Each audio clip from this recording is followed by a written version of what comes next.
Hello guys, good morning. Pakita ko pa sa inyo yung na-harvest namin na papaya.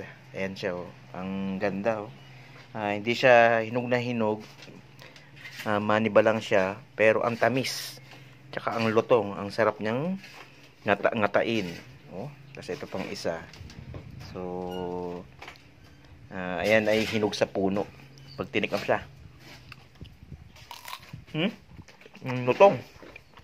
Ang tamis. Ang sarap ng pang chicha. Harap. Tatanim daw kami na ito ng marami, mga 100 plus. So, abangan nyo kami sa pagtatanim na yon. So, yan siya. Harap.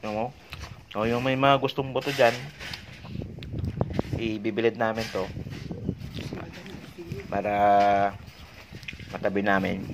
Kung gusto nyo, bigyan namin kayo. Sige, bye bye.